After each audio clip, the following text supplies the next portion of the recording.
అమరావతిలో సినీ సందడి షురువైంది. ఏపీ రాజధానిలో మొట్టమొదటి సినిమాకి క్లాప్ పడింది. నందమూరి బాలకృష్ణ 112వ సినిమాని అమరావతిలో అట్టహాసంగా ప్రారంభించారు. మామయ్య సినిమాకి అల్లుడు నారా లోకేష్ క్లాప్ కొట్టారు. కొరటాల శివ డైరెక్షన్లో సుమారు 200 కోట్ల రూపాయల బడ్జెట్తో తెరకెక్కబోతున్న ఈ మూవీ లాంచ్ ప్రోగ్రామ్కి మంత్రులు నారా లోకేష్, కందుల దుర్గేష్తో పాటు పలువురు సినీ రాజకీయ ప్రముఖులు హాజరయ్యారు.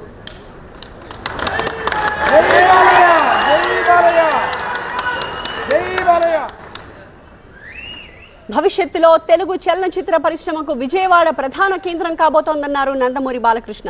సినిమా పరిశ్రమతో టూరిజం ముడిపడి ఉంటుందన్నారు. ఏపీలో ఒక పెద్ద సినిమాకి క్లాప్ కొట్టి 20 ఏళ్లయిందన్నారు.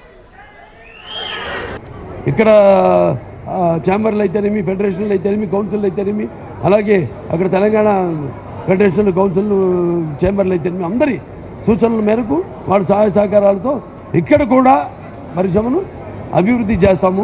అంటే ఇన్ఫ్రాస్ట్రక్చర్, మౌలిక సదుపాయాలు, అన్ని సకల సౌకర్యాలు ఇక్కడే కల్పించేలా, మౌలిక సదుపాయాలు కల్పించేలా త్వరగతిన ఈ రాజధాని అభివృద్ధితో పాటు అది కూడా త్వరగతిన శరవేగంగా వాటన్నిటి పూర్తి చేస్తామని ఈ సందర్భంగా తెలియజేసుకుంటూ, పరిశ్రమ అభివృద్ధిలో మీరంతా భాగస్వాములు కావాలని త్వరగతిలో ఒక అందరితో సంప్రదించి నేను చెప్పినట్టు ఈ పరిశ్రమని త్వరగతిలో ఇక్కడ అభివృద్ధి చేస్తాం.